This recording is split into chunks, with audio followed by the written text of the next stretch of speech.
اور مجھے تو یہ بات اچھی نہیں لگی کہ وہ وزیر صاحب کے ساتھ بیٹھ کر جنرل صاحب کہ ہیں جناب سامنے آئیں بتائیں. جنرل صاحب جو ہے وہ تشریف رکھتے تھے, مناسب ہوتا وہ اپنی پریس کانفرنس خود کرتے اور وزیر صاحب کو اپنی گفتگو کرنے دیتے, کیونکہ بہت ہی سیاسی گفتگو بھی وہ کر رہے تھے نا. دیکھیے, اور وہ سرکاری افسر جو ہیں ان کو ایک اپنا ڈیکورم برقرار رکھنا چاہیے, اور جو ہمارے فوج کے افسر ہیں وہ تو ہمارا بڑا احترام ہے ان کے لیے, ان کو بالکل اپنے آپ کو ایک الگ تلگ رکھنا چاہیے. لیکن بات یہ ہے, دیکھیں یہ کہنا کہ فلم میں ان کو پتہ ہے یہ کاروائی, بھئی 3 دفعہ ان کی گاڑی روکی, وہاں خواتین بیٹھی ہوئی تھی, وہ ایسے پہلے روکی ہوگی مختلف خواتین, کوئی آپ ان کے پیچھے لگے ہوئے تھے, کوئی ایسی بات تھی, کوئی اس طرح سے معاملہ ہوتا ہے.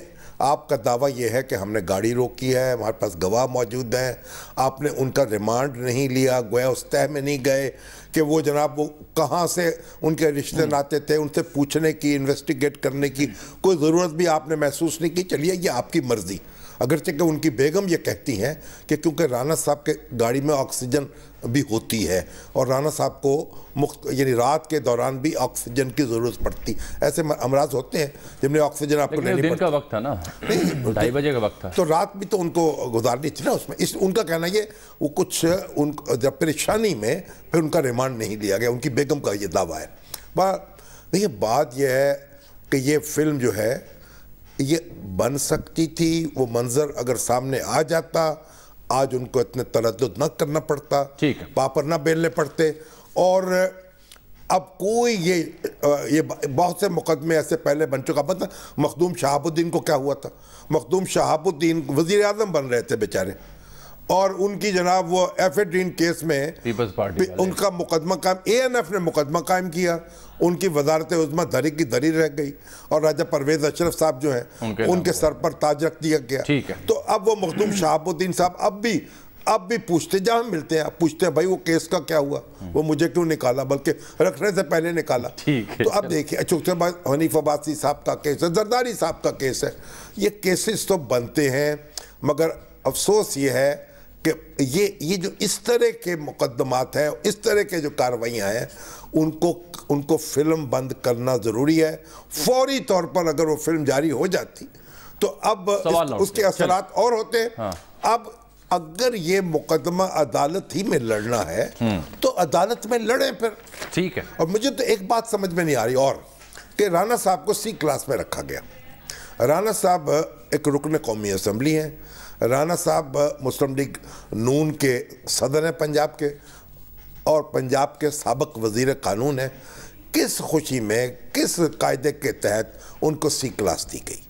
قانون یہ کہتا ہے ضابطے کے مطابق وہ بیٹر کلاس کے مستحق ہیں, اور یہ بھی ایک انتقامی کارروائی ہے اور جنجلاٹ ہے. اور بہت سے واقعات میں جانتا ہوں, اور بہت سی شہادتیں اس کی موجود ہیں, اس اسباب کیا ہیں, اور سلمان غنی صاحب سے رابطہ کریں, وہ بھی آپ کو بہت کچھ بتائیں گے.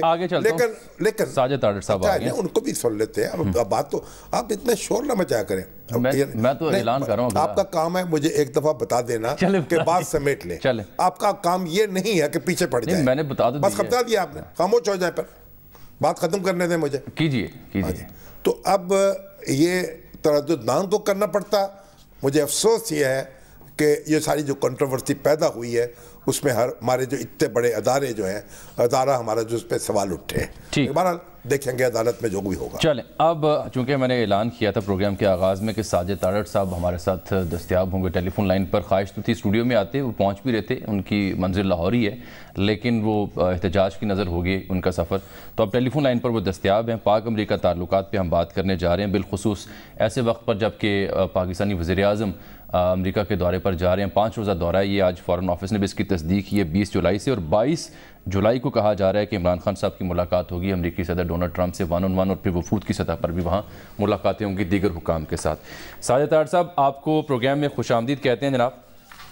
بہت شکریہ سر, آپ نے مجھے پروگرام میں لیا, تھینک یو سو مچ. کہاں گئے پہلے تو یہ بتائیں نا ذرا, کیونکہ اعلان اتنا آپ کا کر رکھا تھا. نہیں سر, میں اصل میں ابھی تک راستے میں ہوں, تو ٹریفک ایسی آج انپریڈکٹیبل تھی کہ میں نہیں پہنچ سکا. شامی صاحب میری بہت معذرت آپ کے ساتھ. سر میری خواہش تھی میں خود آپ کے سامنے بیٹھتا. میں آپ کے پروگرام کا بہت بڑا فین ہوں, آپ کو مسلسل امریکہ میں بیٹھ کے دیکھتا ہوں. میری معذرت قبول کیجیے گا پلیز.